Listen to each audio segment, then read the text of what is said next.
The village of Little Widbury was the sort of place where a poorly timed frost or a slightly overbaked sponge cake was considered a matter for serious debate. It was a picturesque enclave of thatched cottages and well-manicured greens, currently in the throes of preparing for the much-anticipated summer fete. Miss Jane Marple, visiting her friend Mrs. Constance Pringle, sat in a comfortable wicker chair beneath the weeping willow on the Pringle lawn. Her knitting needles clicked with a soft, rhythmic cadence, a sound that usually suggested a mind at rest. However, her pale blue eyes were remarkably active, darting from the floral arrangements to the small, tense groups of villagers gathered around the refreshment tent.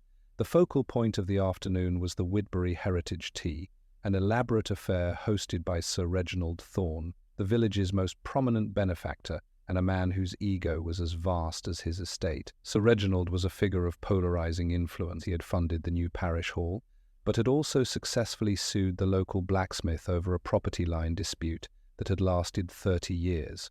As he stood at the head of the long linen-draped table, he raised a delicate, hand-painted teacup to propose a toast to tradition and continuity. The sun caught the gold rim of the cup, and for a moment the scene was one of idyllic English charm. Then, with a suddenness that froze the blood of every onlooker, Sir Reginald's hand began to tremble violently. The cup shattered against the flagstones, and before anyone could move, the great benefactor collapsed forward into a bed of prize-winning begonias. The silence that followed was absolute, broken only by the distant caw of a crow. Then the village erupted into a cacophony of panicked shouts and clattering silver. Dr. Lowen, a man of brisk efficiency and a notoriously short temper, was the first to reach the fallen man. He knelt in the damp earth, his face darkening as he performed a cursory examination. After a moment he looked up, his voice carrying a sharp, chilling authority. "He's gone," the doctor announced, his gaze sweeping over the horrified faces of the guests, and from the look of it he didn't go quietly. This wasn't a heart attack. There is a very specific bitter scent lingering on his breath, something that should never have been in a pot of Darjeeling. Miss Marple remained remarkably still, her knitting needles resting in her lap. She did not join the surge of curious onlookers pressing toward the begonia bed.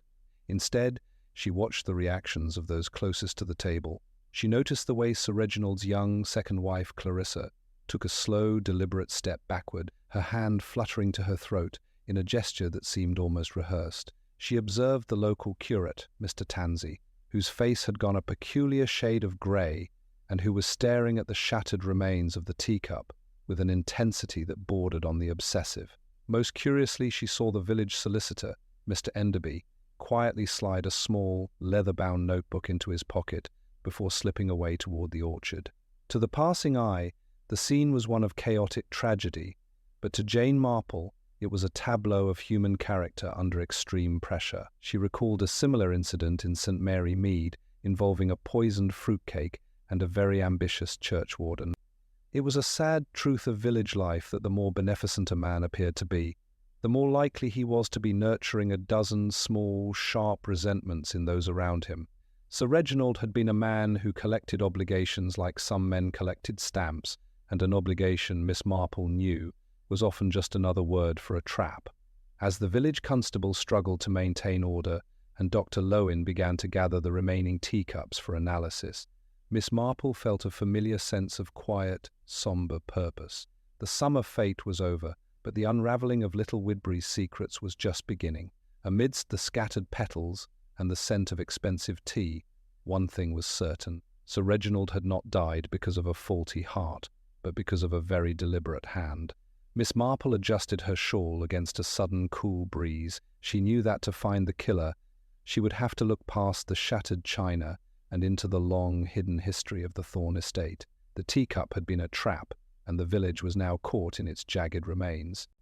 By the following morning, the golden light that usually gave Little Widbury its postcard-perfect appearance seemed to have grown thin and judgmental, casting long, accusing shadows across the village green.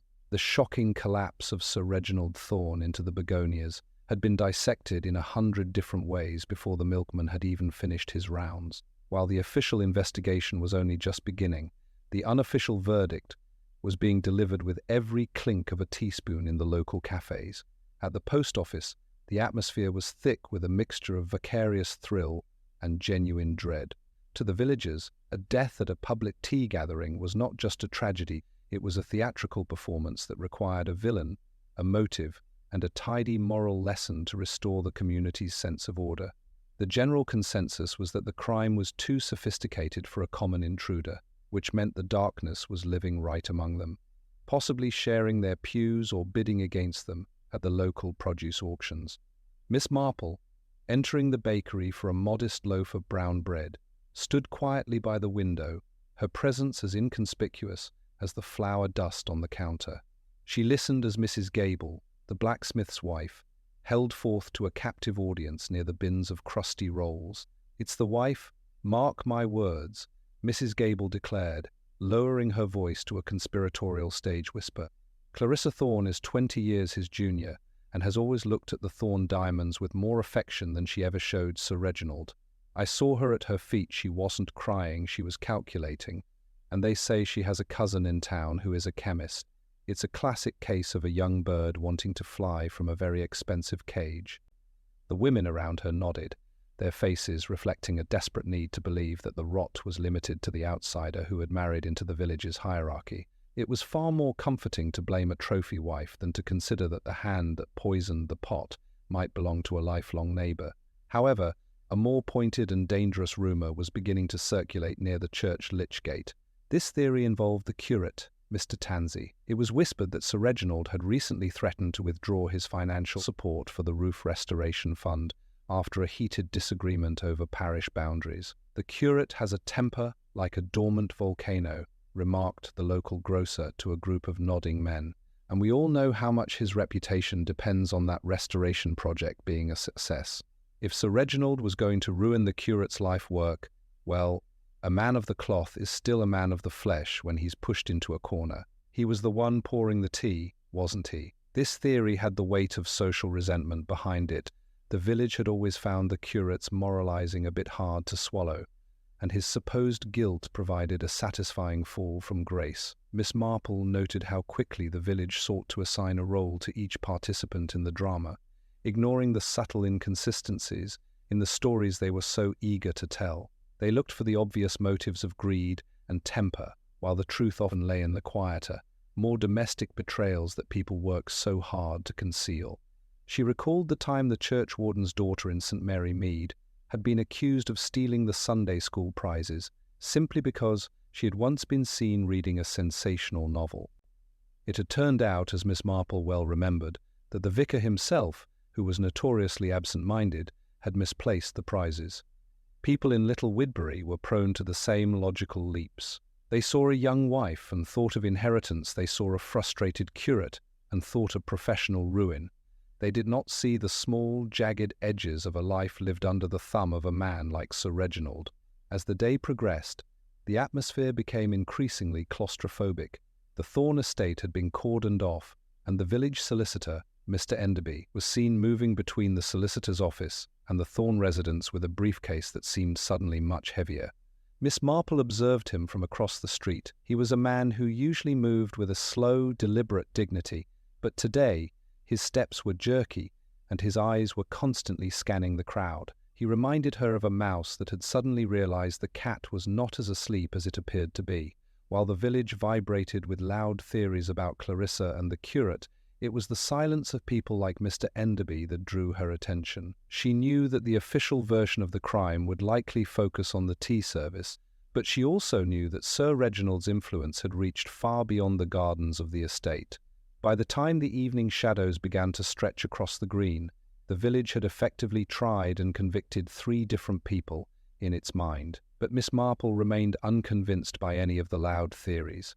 She thought of the way Clarissa had stepped back not in guilt, but in a strange, frozen realization. She thought of the curate's grey face. Above all, she thought of the special nature of the tea service.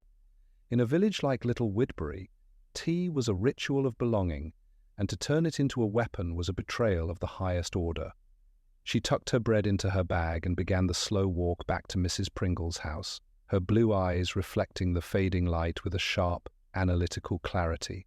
She knew that to solve the mystery of the teacup, She would have to look past the obvious suspects and into the cold, calculated heart of a man who believed he could control even the manner of his own departure. The following morning, the village of Little Widbury found itself under the clinical, rather impatient scrutiny of Inspector Slack. He was a man who moved with a brisk, military precision, convinced that every mystery could be solved by measuring the distance between a chair and a door or by dusting for a specific set of prints. The Thorne Estates terrace, where the fatal tea had been served, was now a scene of sterile activity. Miss Marple, having been invited by Mrs. Pringle to help organize the floral tributes intended for the bereaved house, sat quietly on a stone bench near the perimeter of the terrace. Her knitting needles clicked with a soft, persistent cadence, a sound that Slack found increasingly distracting as he attempted to reconstruct the timeline of the summer fete. To him, she was merely a local fixture of no consequence, a fact that allowed her to observe the early stages of the official inquiry with the detached interest of a naturalist studying a particularly complex hive. From her vantage point, Miss Marple watched the inspectors summoning the household and village figures for questioning. First was Clarissa Thorne, who appeared on the terrace draped in elegant, rather dramatic mourning weeds. Slack questioned her about the origin of the tea itself. She answered in a low, controlled voice, her eyes never once wavering toward the spot where her husband had collapsed. Miss Marple noted that while Clarissa's voice was steady, her fingers were incessantly twisting a small, lace handkerchief knot with the erratic energy of grief, but with the specific, rhythmic motion of someone rehearsing a difficult piece of music. It reminded Miss Marple of young Lucy at the village draper's back home, who always behaved in such a manner whenever she was trying to remember a complicated price list. Clarissa was not hiding a murder, perhaps, but she was certainly guarding a very specific narrative. Next came the curate, Mr. Tansey, whose nervousness had reached a fever pitch. He entered the investigation area with his collar slightly askew and a fine sheen of perspiration on his brow. When Slack questioned him about the preparation of the tea, the curate's response was a rambling, disjointed account of the sanctity of the parish and the burden of tradition. It was an answer that told Slack nothing of value, yet it spoke volumes to Miss Marple. She realized that the curate's agitation was not the result of a guilty conscience, but the result of a man who was terrified of his own irrelevance. He wasn't afraid of the law, he was afraid that the scandal would finally give the village an excuse to replace him. Slack dismissed him with a grunt of frustration, clearly finding the man's theological diversions a waste of valuable investigative time. What the inspector missed entirely, however, was the behavior of the village solicitor, Mr. Enderby. He had remained at the estate to provide legal guidance to the widow, but Miss Marple watched him as he stood by the large, ornate sundial. He was cleaning his pince-nez with a piece of silk, his movements so controlled and deliberate that they seemed almost unnatural. He didn't look at the chalk outlines on the flagstones instead. His gaze was fixed on a small, locked briefcase resting on a nearby chair. He adjusted its position by a fraction of an inch before speaking to the constable. It occurred to Miss Marple that a man who is obsessed with the physical security of his papers is often a man who knows that the truth is written in a language he can no longer control. In St. Mary Mead, such behavior was usually associated with the local bank manager, who had a nervous habit of aligning his pens whenever a government auditor was in town. As the morning wore on, Miss Marple noticed a pattern that had nothing to do with fingerprints or chemical residues. She noticed the way the estate's head gardener, a man named Miller, watched the proceedings from the cover of the yew hedge. He didn't approach the police, he simply stood with his pruning shears in hand, his eyes fixed on the begonias where Sir Reginald had died. He wasn't looking with horror, but with a strange, possessive intensity. When he saw Miss Marple watching him, his expression shifted instantly to one of bland, professional indifference, but the change was a second too late. Miss Marple realized that the gardener and the solicitor shared a secret that had nothing to do with the summer fete. It was a secret of the estate's secret that Sir Reginald had likely intended to change on the very afternoon of his death. By the time Slack called for a break in the proceedings, Miss Marple had collected a dozen small, seemingly disconnected observations. She had seen Clarissa's rehearsed fingers, the curate's fear of obsolescence, the solicitor's controlled precision, and the gardener's watchful intensity. She knew that the inspector was looking for a poisoner who had spiked a cup for personal gain, but Miss Marple was looking for the motive in the human senset's slow accumulation of resentment, or the desperate need to prevent a change that would ruin a life. She remembered a similar situation involving a missing set of library books years ago. It hadn't been a thief who took them, but a person who couldn't bear to see their favorite stories given away. As she tucked her knitting away, Miss Marple felt the first stirrings of a theory, one that had everything to do with the final, unwritten intentions of Sir Reginald Thorne. By the afternoon of the following day, the official investigation had narrowed its gaze with the unerring, if somewhat blinkered, precision of a hunting hound. Inspector Slack, fueled by a morning of fruitless questioning and 3 cups of very strong station tea, believed he had finally found the thread that would lead him to the heart of the maze. The focus shifted entirely to the curate, Mr. Tansey. A search of the vicarage study had revealed a small, unlabelled apothecary bottle tucked behind a row of theological commentaries, containing a residue of the very same alkaloid found in Sir Reginald's shattered teacup. Furthermore, a local shopkeeper had come forward to report a heated exchange between the curate and the deceased only 2 days prior, in which Sir Reginald had loudly threatened to defrock the lot of you over the disputed parish boundaries. To Slack, the motive was a textbook case of a man of the cloth being pushed beyond his moral endurance by a bullying benefactor.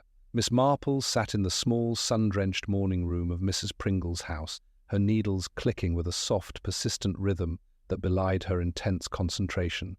Mrs. Pringle had just returned from the village stores, her face flushed with the gravity of the news. "They say the bottle was found right next to his sermons, Jane, and poor Mr. Tansey has been taken to the station in a state of near collapse.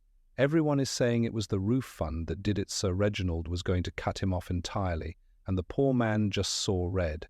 It's a tragedy for the church, of course, but the evidence is quite damning." Miss Marple looked up, her pale blue eyes mild but strangely piercing as she adjusted a stitch with the utmost care. She allowed a small, thoughtful sigh to escape her lips, her mind already sifting through the implications of the obvious evidence that the inspector found so satisfying. "It is all very tidy, isn't it, Constance?" Miss Marple remarked quietly, her gaze drifting toward the window. "It reminds me very much of young Thomas, the footman at the hall back in '98. Everyone was certain he had stolen the silver because it was found under his mattress and he had been heard complaining about his wages. Even the cook was ready to testify against him. But as it turned out, the silver had been placed there by the actual thief, who knew Thomas was the easiest person to blame because of his temper. Mr. Tansey is a very nervous man, and nervous men are often used as lightning rods for other people's storms. A man who plans to poison a benefactor in front of the entire village does not usually keep the bottle behind his Bibles. It is almost as if someone wanted to make sure the inspector didn't have to look very far for his culprit. While Slack was busy taking a formal statement from the increasingly hysterical curate, the village was already beginning to close its ranks against the fallen man. The local blacksmith, who had long resented the curate's lectures on sobriety, was heard at the inn expressing his total lack of surprise, his voice carrying a sharp, self-righteous edge. It was as if Mr. Tansey's alleged guilt provided a comfortable diversion from everyone else's private anxieties regarding their own dealings with the Thorne estate. Miss Marple, however, remained unconvinced. She had noticed something during the morning's proceedings that the inspector had entirely overlooked. When the tea was being served, Sir Reginald had insisted on using his special cup, the one with the gold rim that had been a family heirloom. It was a cup that only a few people knew he would insist upon using, and it was a cup that had been placed specifically at his setting by the solicitor, Mr. Enderby, under the guise of showing respect for the Thorne lineage. The inspector's focus on the curate was a classic example of looking for the loudest noise in the room while ignoring the quiet movement in the shadows. To Slack, the bottle and the argument were the only facts worth considering. But Miss Marple knew that in a place like Little Widbury, reputation was often a secondary concern compared to preserving a legacy or concealing a professional failure. She thought of Mr. Enderby and the precise way he had adjusted his pince-nez. She thought of the gardener, Miller, and his possessive intensity toward the begonias. If Sir Reginald had been planning to change his will perhaps to leave the estate to a local charity or to disinherit, Clarissa, in favor of a distant relative motive for his removal, became far more complex than a simple parish dispute. As the evening light faded, Miss Marple sat in the silence of the room, her knitting needles stilled. The curate was the easy answer, the tidy conclusion to a messy affair. But the easy answer was rarely correct in her experience. The murder of Sir Reginald Thorne was a crime of cold, calculated necessity, but it was also a crime that required an intimate knowledge of the victim's habits. The teacup had been a trap specifically designed for one man's vanity, and the bottle in the vicarage was merely the bait for another man's ruin. Miss Marple reached for her shawl. She knew that to find the truth, she would have to look past the curate's hysterical denials and into the cold, calculated silence of the one person who stood to lose the most if the sun had set on Sir Reginald's original intentions.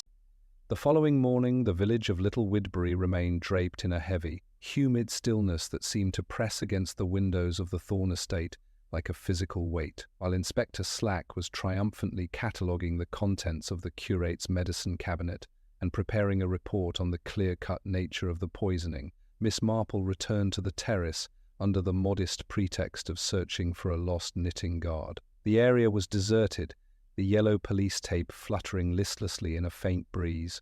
She stood in the centre of the flagstones, her sensible shoes making no sound on the stone, and let her gaze drift over the library's meticulously arranged outdoor furniture. It was not the chalk outline of the body or the scattered remains of the begonias that caught her eye today, but a small, seemingly insignificant detail near the base of the heavy stone sundial where the solicitor, Mr. Enderby, had been standing the day before.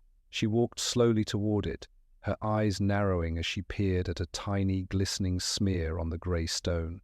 Using a clean handkerchief, she touched the substance. It was not blood, nor was it tea, but a small, sticky residue of what appeared to be a thick, industrial resinth kind used by professional gardeners to seal grafts on prize-winning shrubs.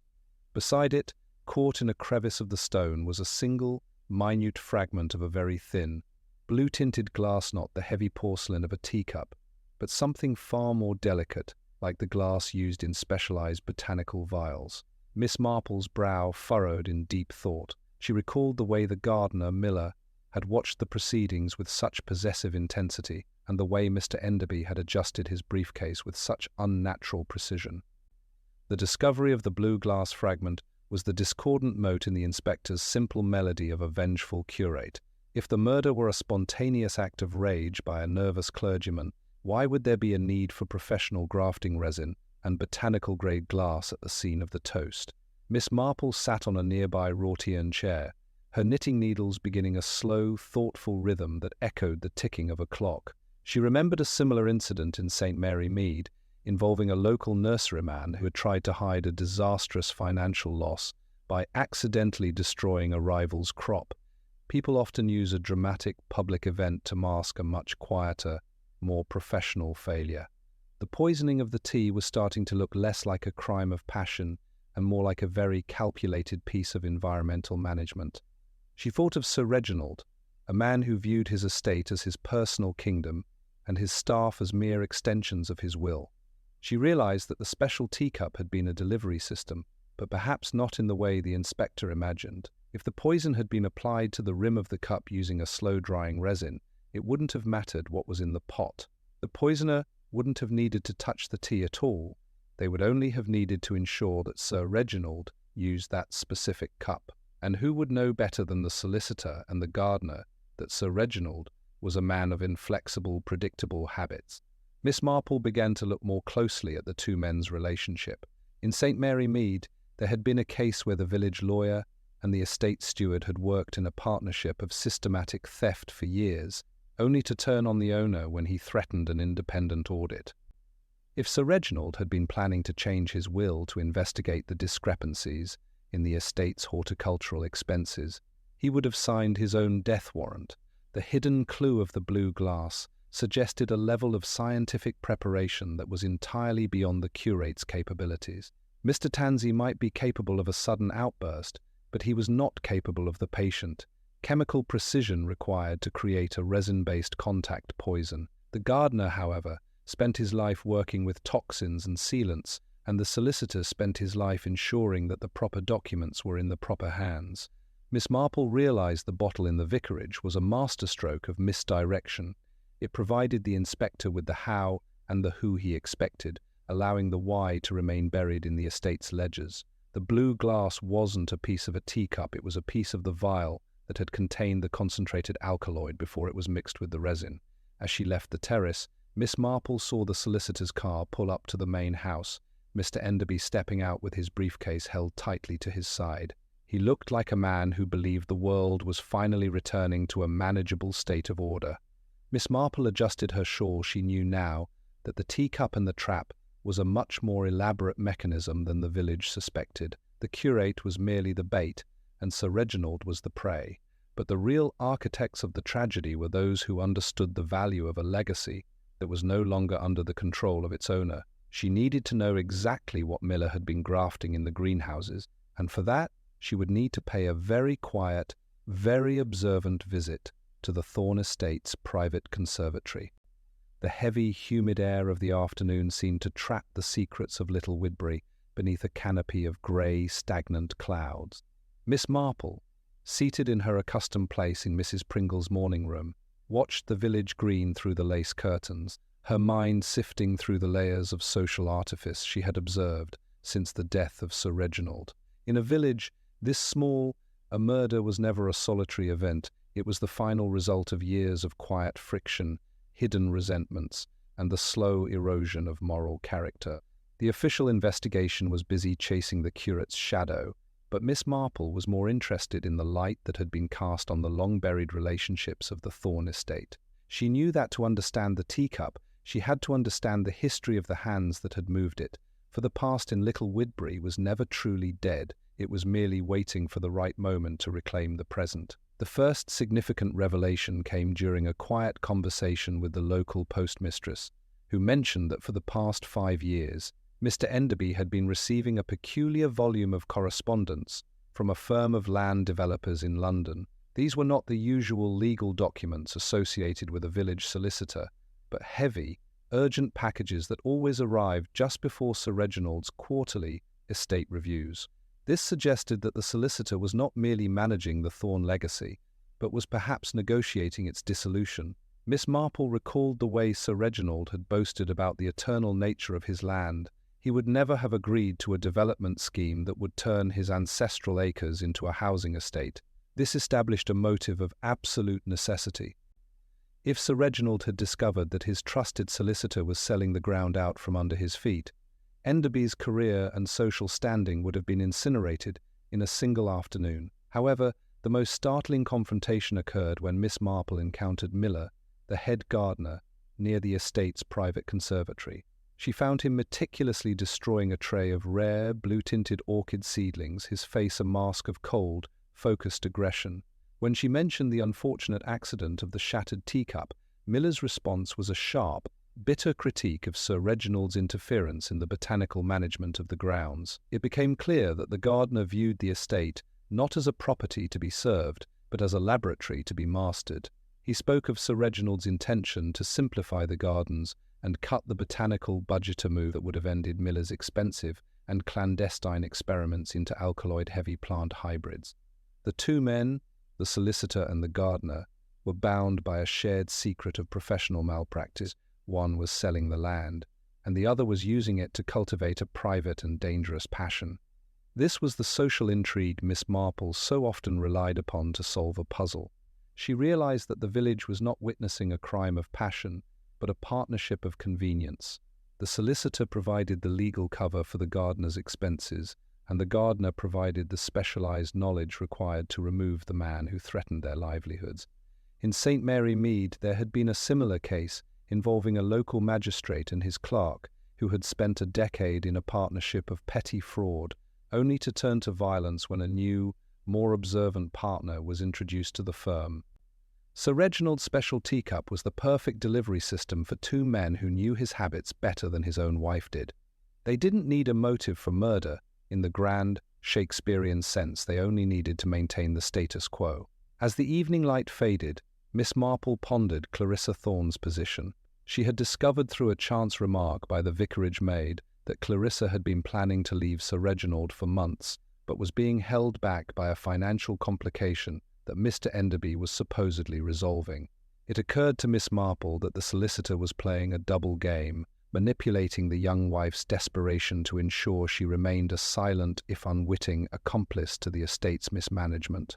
The trap was not just the teacup, but the entire social structure that Sir Reginald had built. Each person in his circle was caught in a different web of obligation, and the murder was the only way to break the threads without being strangled by them. By the time the night finally settled over the village, Miss Marple had a clear picture of the true dynamics at play. The curate was the scapegoat, a man whose obviousness made him the perfect target for a planted bottle. The real architects were the men of quiet, professional dignity who stood in the background, cleaning their glasses and pruning their hedges while they waited for the poison to work. She knew that the next step would be the most dangerous she had to force a revelation that would crack the partnership between the solicitor and the gardener. She thought of the blue glass fragment once Mortha's signature of a man who believed his science was superior to the village's simple morality. As she prepared for bed, Miss Marple knew that the truth was no longer a secret, it was a weapon, and she intended to use it with the same precision that the killer had used the teacup. The following morning, a fresh and startling development rippled through Little Widbury, threatening to solidify Inspector Slack's erroneous conclusions, while simultaneously introducing a new layer of calculated deception. Just as the village was beginning to accept the inevitability of the curate's downfall, news broke of a second crime that had occurred in the dead of night at the Thorne Estate's private library. The heavy mahogany desk where Sir Reginald kept his private ledgers had been broken into and systematically ransacked. More shockingly, a vital folder containing the latest estate audit had been found partially burned in the garden's incinerator, the charred remains discovered by the gardener, Miller, during his early rounds.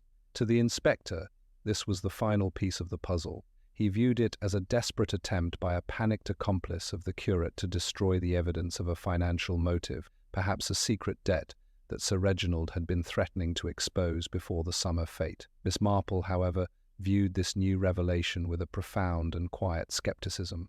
She sat in the bay window of Mrs. Pringle's breakfast room, her knitting needles moving with a steady, thoughtful pace as she observed the frantic activity of the local constabulary across the lawn. To her, the burglary and the burning were far too convenient, lacking the messy, unpredictable nature of genuine panic. They were, instead, the actions of someone who was meticulously tidying up the narrative to ensure the inspector's gaze remained firmly fixed on the internal politics of the Thorne household. It reminded her of the time the local postman in Sant Mary Mead had staged a break-in at his own office to explain the disappearance of a heavy parcel he had accidentally dropped into the river. People often create a new, louder crime to validate the lies of the first one. By placing the charred remains in the incinerator, the killer was effectively sealing the connection between the murder and a fictional thief. While Slack was busy photographing the soot in the garden, Miss Marple took the opportunity to visit the Thorne estate under the guise of offering her deepest condolences and a jar of homemade marmalade to Clarissa. The house was a fortress of silence, the heavy velvet drapes drawn against the morning light. She found the solicitor, Mr. Enderby, in the morning room, looking like a man who had been hollowed out by a long and invisible war. His eyes were glazed, and his movements were slow and uncoordinated, a state that he attributed to the stress of managing the legal fallout, but which Miss Marple recognized as the result of a very specific and powerful anxiety. It was during this visit that the twist truly revealed itself to her keen mind. She noticed a small, seemingly insignificant detail on the side table, a half-empty glass of water that held a faint, oily residue on the surface, and beside it, a small ledger that appeared to be a duplicate of the one burned in the incinerator. The realization hit her with the force of a physical blow. The burglary at the desk hadn't been an attempt to destroy evidence, it had been a diversion to allow the solicitor to discover a forged set of accounts that pointed directly toward the curate's mismanagement of the parish funds. The burning of the original audit was not about a thief, but about hiding the fact that the solicitor and the gardener had been systematic in their embezzlement. But there was a deeper deception. Miss Marple noticed that the ledger on the table was labelled with a date from 3 months prior, very time the land developers had intensified their correspondence. This meant that the evidence being prepared now was a retroactive fiction, designed to make Sir Reginald's death look like a preventive strike by a corrupt clergyman. Miss Marple acknowledged the burglary was a masterful stroke of misdirection. While the inspector looked for a hidden debt, the real architects of the tragedy were using the chaos to finalize the destruction of the Thorne reputation. The twist was not that the curate had a secret, but that the entire village was being manipulated into watching a stage play while the real crime was being committed in plain sight. The solicitor and the gardener weren't just covering up a past fraud, they were actively engineering a future where the estate would fall under their professional management through a series of legal loopholes. By making the curate look like a murderer and a thief, they were ensuring that no one would question the eventual sale of the Thorne lands. As she walked back through the damp woods, Miss Marple thought of the blue glass fragment she had found. It wasn't just a signature of a poisoner, it was the signature of a partnership that viewed human life as a mere variable in a much larger financial equation. The trap was closing, and Miss Marple knew she had very little time to shift the inspector's gaze before the real murderers completed their final, lethal audit of the village's trust. The afternoon sun struggled to penetrate the heavy OT-panelled walls of the Thorne Library, creating a somber atmosphere of lengthening shadows and cold, stale air. Miss Marple sat upright in a stiff-backed Jacobean chair, her knitting bag resting in her lap like a shield, while she waited for the solicitor, Mr. Enderby. He had agreed to the meeting under the impression that she wished to discuss a small codicil in her own modest will, a ruse she employed with practiced, grandmotherly ease. When he finally entered, he looked remarkably composed, his pince-nez perched securely on the bridge of his nose, yet Miss Marple noted the slight, telltale tremor in the hand that held his briefcase. He was a man who believed he had successfully tidied away the messy edges of a murder, but he had not accounted for the persistent, quiet curiosity of a lady who had spent a lifetime observing the psychology of the village green.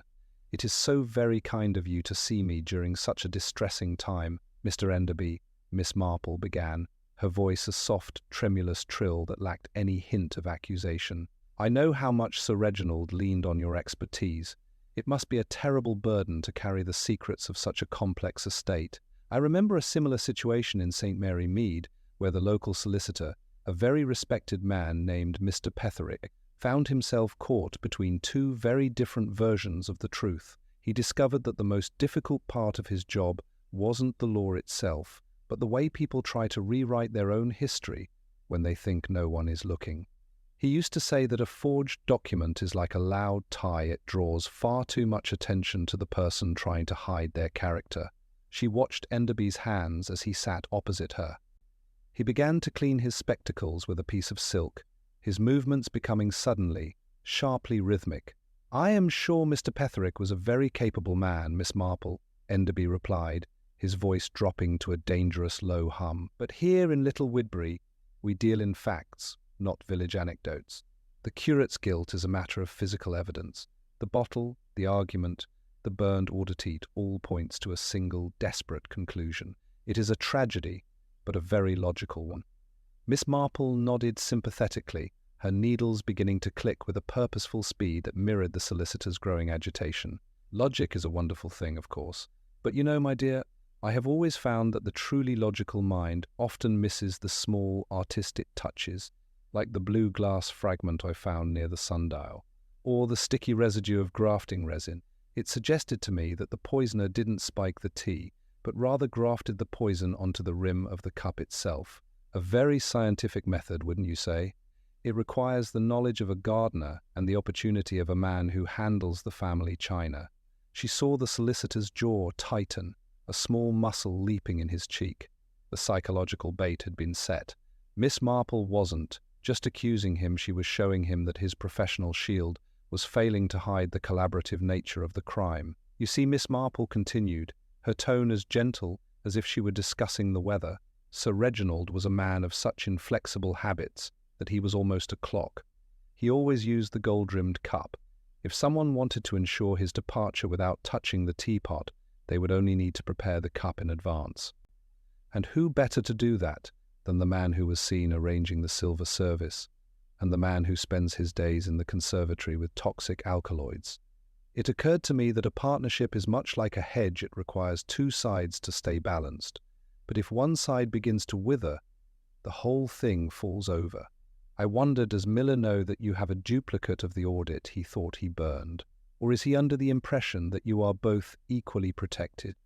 Mr. Enderby stood up abruptly, his pince-nez slipping from his fingers and dangling by its silk cord. I think you have stayed quite long enough, Miss Marple. Your age has clearly turned your mind toward sensational fiction.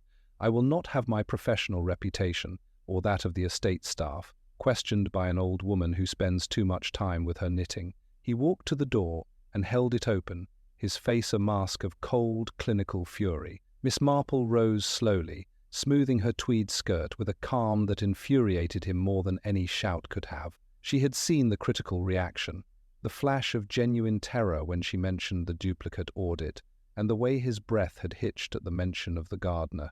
The suspect hadn't confessed, but he had revealed the crack in the alliance. As she stepped out into the humid afternoon air, she knew the final act was ready to begin. The solicitor was no longer in control of the narrative, and the partnership built on greed was about to collapse under the weight of its own mutual suspicion. The gathering in the library of the Thorne estate that evening was a somber, stifling affair, lit by the flickering orange glow of a dying fire and a single harsh lamp on the mahogany desk. Inspector Slack stood by the window, his arms folded with an air of immense impatience, while the curate, Mr. Tansey, sat huddled in a corner, looking like a man who had already seen the inside of a prison cell. Clarissa Thorne sat on the sofa, her face a mask of pale, frozen grief, her eyes darting nervously toward the door. Miss Marple sat in the center of the room, her knitting needles moving with a steady, clinical precision that seemed to heighten the tension. She looked up, her blue eyes clear and remarkably sharp, and began to speak with a gentle authority that commanded absolute silence. She did not start with the poison, but with a simple observation about a dishonest postman in St. Mary Mead who had once tried to hide a stolen pension by claiming a local magpie had carried off the envelope. "It is a very common mistake," Miss Marple began, her gaze fixed on the shadows in the corner, to believe that a loud, dramatic crime can hide a quiet, persistent one. "You were quite right to notice the missing ledger, Inspector, but you were looking at a theatrical flourish, not a motive. The burglary and the burning of the audit were stage plays designed to satisfy your imagination and point the finger at a man whose nervous disposition made him a convenient scapegoat. But murder, real murder, is rarely about a parish boundary dispute, when there is a much larger fortune being systematically drained through the estate's horticultural accounts. Sir Reginald died because he was a man of cold, unyielding precision who had discovered that his trusted solicitor and his head gardener had formed a partnership of extraordinary greed." Inspector Slack shifted his weight, clearing his throat with a sound of profound skepticism. "But the bottle, Miss Marple, the residue in the curate's study, it's all there." Miss Marple shook her head with a sad, knowing smile. "The bottle was planted, Inspector, and the residue was a clumsy addition by someone who knew Mr. Tansey's habits better than he knew them himself. The real killer was someone who knew exactly which cups Sir Reginald would insist on using. When the cup shattered, it didn't just break the porcelain, it broke the mechanism of a very clever trap.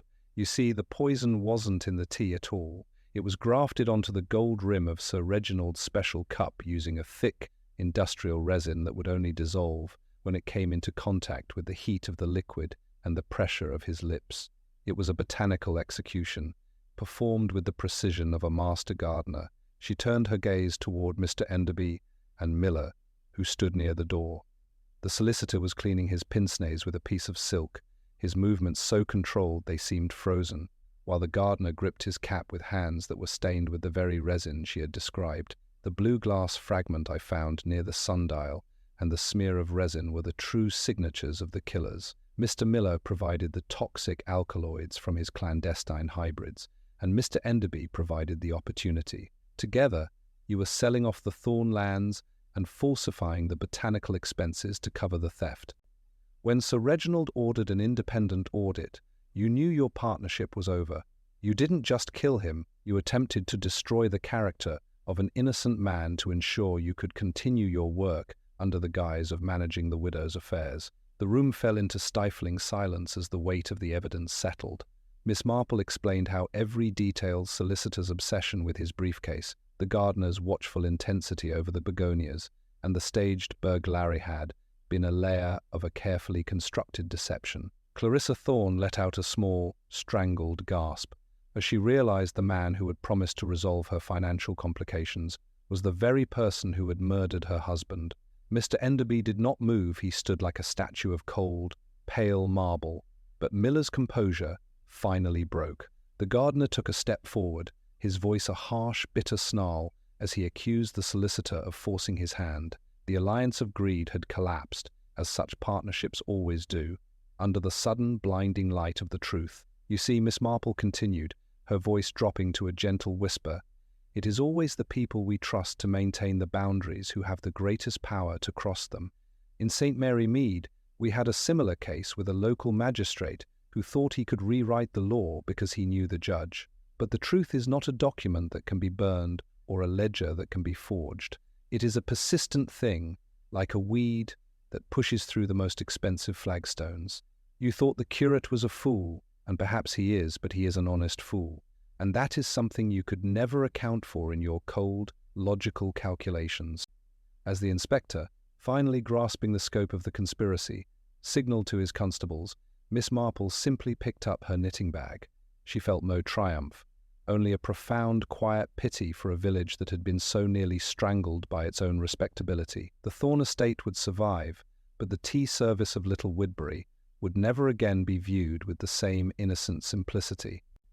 The morning after the arrests of Mr. Enderby and Miller, the village of Little Woodbury seemed to be breathing a collective, if somewhat shaky, sigh of relief. The heavy, stagnant clouds that had stifled the valley for days finally broke, allowing a pale autumnal sun to illuminate the damp stones of the Thorne estate. The yellow police tape was being removed from the library windows, and the heavy, oppressive silence that had characterized the house was replaced by the mundane sounds of life returning to its natural rhythm. At the local bakery, the queue was once again focused on the quality of the morning's scones rather than the details of a murder, yet there was a new, quieter kind of gossip being exchanged, a realization that the people they had looked up to for professional guidance had been the very wolves in the fold. The village had been forced to look into a mirror, and it did not entirely like the reflection it saw. Miss Marple sat in Mrs. Pringle's small morning room, her knitting needles moving with a steady, rhythmic pace as she watched the gardener's boy begin the task of raking the fallen leaves from the green. She felt a profound sense of weariness, a weight that always accompanied the resolution of a tragedy. To the village, the mystery was over. The solicitor was a villain, and the gardener was his accomplice. But to Miss Marple, the case was a sombre reminder of the fragility of human integrity. She thought of Clarissa Thorne, who was now being cared for by a sister down south. The fog of manipulated fear was lifting, but the world she was waking up to was one where her most trusted advisors had been her primary tormentors. It was a harsh awakening, much like the one experienced by poor Mrs. Rogers in St. Mary Mead, who had discovered that her husband's investment schemes were merely a way to fund his secret life in the city. The curate, Mr. Tansey, had visited her earlier that morning, looking surprisingly subdued. The frantic, nervous energy that had once defined him had been replaced by a tentative, shaky gratitude. He had thanked her with a sincerity that suggested the ordeal had finally forced him to grow up. "I suppose I was a perfect target," he had admitted, his eyes fixed on his boots. "I made it so easy for them to blame me by being so concerned with my own reputation." Miss Marple had merely nodded, her blue eyes reflecting a deep, worldly wisdom. "People often see what they expect to see, Mr. Tansey. You provided the shadow, and the solicitor simply filled it with his own darkness. It is a lesson that comes at a high price, but one I hope you will not forget. Character is not just about what we do when people are watching, but about the secrets we keep when we think we are safe from judgment." As the afternoon shadows began to stretch across the lawn, Miss Marple prepared for her departure. Her visit had come to a dramatic end, and she felt a sudden, sharp longing for the predictable rhythms of her own home in St. Mary Mead. She thought of her own garden, where the plants were honest, and the only botanical mysteries involved the correct dosage of bone meal for the roses. She pondered the nature of secrets in a small town. Little Widbury would recover. Of course, the autumn fair would happen again next year, and new scandals would eventually replace the old ones. But the memory of Sir Reginald, a man who died because he was too predictable for a predatory world, would remain a quiet, cautionary note in the village's history. Before she left, she took a final stroll through the village, stopping briefly at the post office. The atmosphere was remarkably normal, yet she noticed a subtle change in the way people spoke to one another, a slight hesitation, a questioning glance. The trust that had been the foundation of the community had been bruised, and it would take a long time to heal. She bought a small packet of lavender sachets and smiled gently at the postmaster, who was busy explaining a new theory about how the solicitor had hypnotized the gardener. Miss Marple didn't correct him. There was no harm in a little imagination, now that the danger had passed. Truth, she had found, was often too stark and too simple for most people to enjoy for long. People prefer the grand narrative of a criminal mastermind to the mundane reality of a man who simply wanted more money than he had earned. As the car pulled away from Little Widbury, Miss Marple looked back at the Thorne estate one last time. It looked peaceful, the windows reflecting the gold of the setting sun. The new gardener was visible for a moment in the distance, his face no longer possessive and dark, but busy with the honest work of clearing the deadwood. Miss Marple opened her knitting bag and pulled out a fresh skein of soft, white wool. There was a certain comfort in the repetitive motion of the needles, a way of bringing order to a world that was so often chaotic and cruel. She was an old woman, she knew, and the world was changing in ways she didn't always understand, but as long as people were people, there would always be a need for someone to look beneath the surface. With a small, contented sigh, Jane Marple settled back into the seat, her mind already turning toward the upcoming winter and the quiet, honest beauty of her own village.